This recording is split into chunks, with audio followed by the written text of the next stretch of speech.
नमस्कार, आप देख रहे न्यूज फॉर नेशन और मैं स्वाति पांडे आपके साथ। बिहार में जमीन सर्वे का काम चल रहा है, लैंड सर्वेक्षण का काम चल रहा है और इसी बीच लगातार लैंड सर्वे को लेकर के लगातार विपक्ष नीतीश सरकार पर, नीतीश कुमार पर हमलावर है। तो वही अब नया फैसला बिहार में जमीन के खरीद बिक्री को लेकर के नीतीश सरकार ने लिया है। खरीद बिक्री को और आसान बना दिया गया है। दरअसल आपको अगर बताएं तो ये नीतीश कुमार के शासनकाल का सबसे बड़ा फैसला है।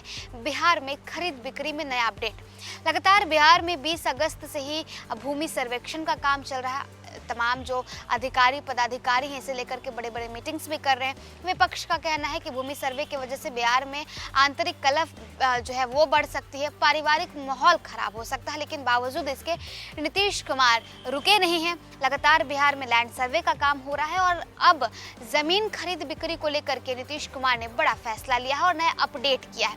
आखिरकार ये क्या अपडेट है ये हम आपको बताते हैं। बिहार के मुख्यमंत्री नीतीश कुमार जमीन की खरीद बिक्री को लेकर बड़ा फैसला लेने जा रहे हैं। इससे अब प्रदेश में जमीन की खरीद बिक्री और आसान हो जाएगी। दरअसल नीतीश सरकार ने राज्य में 13 और नए निबंधन दफ्तरों में ई निबंधन सुविधा शुरू कर दी है।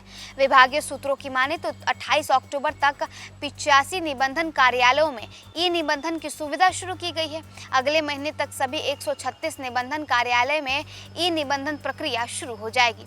बता दें कि नए ई निबंधन सॉफ्टवेयर में लोगों को घर बैठे ऑनलाइन रजिस्ट्री के आवेदन की सुविधा मिलेगी।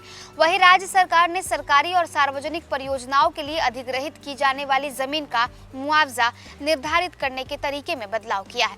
अब से जमीन अधिग्रहण की अधिसूचना जारी होने के दिन लागू रजिस्ट्री मूल्य के आधार पर मुआवजा दिया जाएगा। पहले जमीन का मुआवजा 1 जनवरी 2014 के रजिस्ट्री मूल्य के आधार पर तय किया जाता था। ग्रामीण क्षेत्रों में इस मूल्य का 4 गुना और शहरी क्षेत्रों में 2 गुना मुआवजा दिया जाता था, लेकिन ये तरीका अब बदल गया है। सर्वोच्च न्यायालय ने 2019 में एक मामले की सुनवाई करते हुए आदेश दिया था कि जमीन का मुआवजा अधिग्रहण की अधिसूचना जारी होने के समय के बाजार मूल्य के अनुसार ही दिया जाना चाहिए। सरकार ने इसी आदेश के अनुसार ये अब बदलाव किया है। ये बदलाव जमीन मालिकों को अधिक न्याय संगत मुआवजा दिलाएगा, क्योंकि मुआवजे का निर्धारण अब जमीन अधिग्रहण के समय के वास्तविक बाजार मूल्य के आधार पर होगा। यह बदलाव मुआवजे के निर्धारण की प्रक्रिया को अधिक पारदर्शी बनाएगा।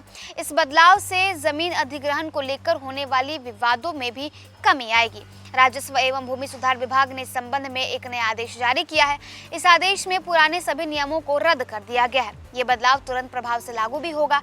अब से सभी जमीन अधिग्रहण मामले में इसी नए नियम का पालन किया जाएगा। ये जानकारी उन सभी लोगों के लिए उपयोगी होगी जिनकी जमीन सरकारी या सार्वजनिक परियोजनाओं के लिए अधिग्रहित की जा रही है। तो देखिए, अभी तक जमीन अधिग्रहण के बाद जो मुआवजे की राशि मिलती थी वो 2014 वाले नियम से मिलती थी, लेकिन अब इस नियम में बदलाव कर दिया गया है। और इस बड़े बदलाव के बाद जिन लोगों की जमीन बिहार सरकार अपने किसी योजना या परियोजना के लिए अधिग्रहित कर रही है उनके लिए ये लाभदायक योजना है।